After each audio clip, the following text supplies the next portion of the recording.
Perth వేదికగా Bharat, Australia మధ్య జరిగిన తొలి వన్డేలో టీమిండియా మొదటి అడుగులోనే తడబడింది.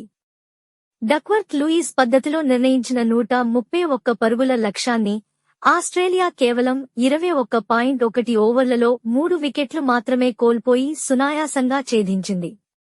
భారత్ బ్యాటింగ్ వర్షం కారణంగా 50 ఓవర్ల బదులు 26 ఓవర్లకే మ్యాచ్ను కుదించారు. 7 నెలల తర్వాత గ్రౌండ్లోకి దిగిన రోహిత్ శర్మ, విరాట్ కోహ్లీ జోడీపై పెద్ద అంచనాలే ఉన్నాయి. కానీ ఇద్దరూ నిరాశపరిచారు. రోహిత్ కేవలం 8 పరుగులు, విరాట్ 1 పరుగు కూడా చేయకుండా అవుట్ అయ్యాడు. కొత్త కెప్టెన్ శుభ్మన్ గిల్ కూడా కేవలం 10 పరుగులు మాత్రమే చేసి పెవిలియన్ చేరాడు. టాప్ ఆర్డర్ పూర్తిగా విఫలమవడంతో టీమిండియా పెద్ద స్కోర్ సాధించలేకపోయింది. మొత్తం 26 ఓవర్లలో భారత్ 9 వికెట్లు కోల్పోయి 136 పరుగులకే ఆగిపోయింది. కేఎల్ రాహుల్ 38, అక్షర్ పటేల్ 31 పరుగులతో కొంతమేర నిలబడ్డారు. చివర్లో నితీష్ కుమార్ రెడ్డి కేవలం 11 బంతుల్లో 2 సిక్సర్లు బాదుతూ 19 పరుగుల నాటౌట్గా నిలిచాడు. మిగతా బ్యాటర్లు మాత్రం పూర్తిగా ఫెయిల్ అయ్యారు. ఆస్ట్రేలియా బ్యాటర్లలో మిచెల్ మార్ష్ అద్భుతంగా ఆడి 46 పరుగుల నాటౌట్గా నిలిచాడు. జోష్ ఫిలిప్స్ 37 పరుగులతో చక్కగా సపోర్ట్ ఇచ్చాడు. భారత్ బౌలర్ల తరఫున అర్షదీప్ సింగ్, అక్షర్ పటేల్, వాషింగ్టన్ సుందర్ తలా ఒక్కొక్క వికెట్ తీశారు. 131 పరుగుల ఛేదనలో ఆసీస్ జట్టు ఆరంభం అంత సులభం కాలేదు.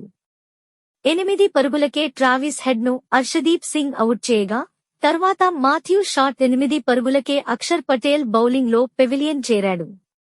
అలా 44 పరుగులకే 2 వికెట్లు కోల్పోయిన ఆసీస్ కాస్త ఒత్తిడిలో పడింది. ఇదే సమయంలో మిచెల్ మార్ష్ మరియు జోష్ ఫిలిప్స్ జట్టును క్రమంగా కాపాడే బాధ్యత తీసుకున్నారు. మొదట ఆచితూచి ఆడుతూ, తర్వాత భారత బౌలర్లపై విరుచుకుపడ్డారు. ఇద్దరి మధ్య మూడో వికెట్కు 55 పరుగుల కీలక భాగస్వామ్యం నమోదైంది.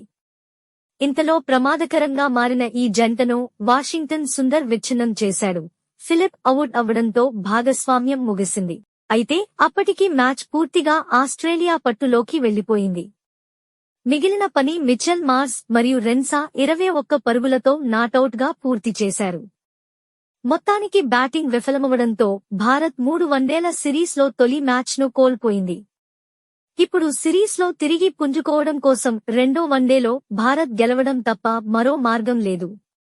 ఇప్పుడు చూడాలి రోహిత్, కోహ్లీ, గిల్లు తమ ఫామ్ను తిరిగి పొందుతారా లేదా అన్నది. జై హింద్.